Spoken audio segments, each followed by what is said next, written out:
मसीह खुदावंद में आज की सुबह आप सब पर सलामती हो। मैं पास्टर सुहेल जॉन एक बार फिर मॉर्निंग डिवोशन के साथ आप सबकी खिदमत में हाजिर हूँ। हम सीख रहे थे कल कि यीशु के नाम जैसा कोई नाम नहीं है।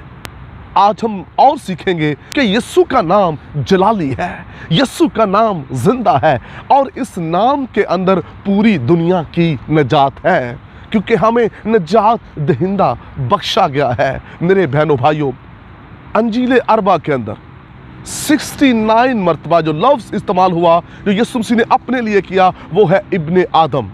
सिर्फ यूहन्ना की अंजील में 13 मरतबा इस्तेमाल हुआ है इब्ने आदम। यीशु मसीह ने अपने लिए जो लफ्ज़ इस्तेमाल किया वो इब्ने आदम है। इब्ने आदम खोए हुओं को ढूंढने और निजात देने आया है।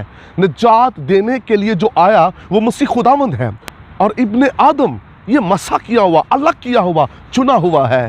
हालेलुया, पूरी दुनिया की निजात का वसीला बना। मसीह खुदावंद, याद रखिए, सबसे अजीम है। वो कोने के सिरे का पत्थर है, वो राह, हक और जिंदगी है। कोई नबी राह, हक और जिंदगी नहीं, राह भी हो और हक भी हो और जिंदगी भी हो, वो सिर्फ खुदावंद यीशु अल मसीह है। खुदावंद यीशु ही दुनिया का नूर है, यीशु ही जिंदगी का मंबा है, जिसमें से जिंदगी के चश्मे ख़त्म होते हैं। और जो उस पर यकीन रखते हैं, उसके नाम पर ईमान रखते हैं, वो भी हमेशा की जिंदगी पाएंगे।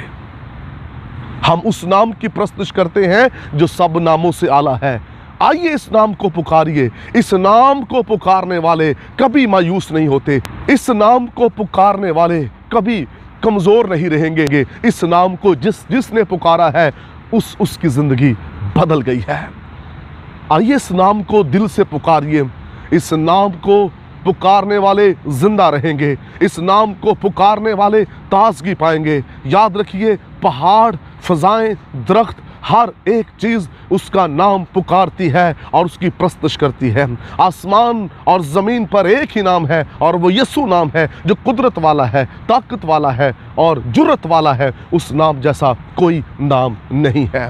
वही अल्फा है और ओमेगा है, अव्वल भी वही है, आखिर भी वही है और उसी का नाम सब नामों से आला है। Praise the Lord. याद रखिए, कुछ ऐसे नाम हैं दुनिया के ऊपर जिनको पुकारने में खौफ है, दहशत है, लेकिन यीशु के नाम को पुकारने में दहशत और खौफ नहीं छाता, बल्कि अबर छा जाता है, बरकत आ जाती है, हजूरी आ जाती है इस नाम को पुकारने से।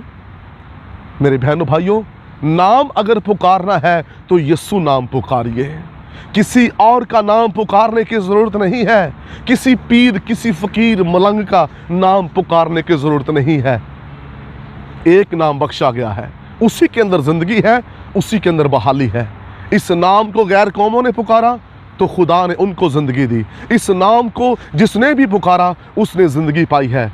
और इस नाम को मानने वाले जो हैं उनकी ज़िंदगी के अंदर किस कदर ये नाम काम करेगा। वही इब्तिदा इंतहा है, वही हक ताला है, वही हल्ले मुश्किलात है, वही मुश्किल कुशा है। मेरे बहनों भाइयों, जो उसको पुकारेंगे वो अपनी मुश्किलों से आज़ाद हो जाएंगे, गुनाहों से आज़ाद हो जाएंगे। नाम तो दुनिया के ऊपर बहुत से हैं, लेकिन निजात देने वाला कोई नहीं। इस नाम को मरियम और मार्था ने पुकारा और उनका 4 दिन का मरा हुआ भाई लाजर जिंदा हो गया। इस नाम को जिसने भी पुकारा है उसने ज़िंदगी पाई है, बरकत पाई है। हम दिन भर इस नाम को कितना पुकारते हैं, अपनी ज़िंदगियों पर गौर कीजिए। दूसरे नामों को नहीं, यीशु के नाम को पुकारिए। इसको अपनी ज़िंदगी का हिस्सा बनाएं। अपने घर में यीशु नाम लिख दें, दीवारों पर, चौखटों पर। आपकी गाड़ियों में यीशु नाम लिखा हो, उठते बैठते यीशु नाम को पुकारिए और यही नाम आपको हर काम में फतह से बढ़कर गलबा बख्शेगा। खुदावंद आपको बरकत दे। मेहरबान आसमानी बाप, आज सुबह तेरा जिंदा फजल तेरे लोगों की ज़िंदगियों पर चाहता हूँ। बख्श दे ये नाम, हर कोई पुकारे और हमेशा की ज़िंदगी पाए, यीशु नाम में, आमीन। तक हमारा चैनल सब्सक्राइब नहीं किया तो अभी सब्सक्राइब करें और बेल आइकॉन को क्लिक करके हमारी लेटेस्ट वीडियोस के बारे में अपडेट जानें।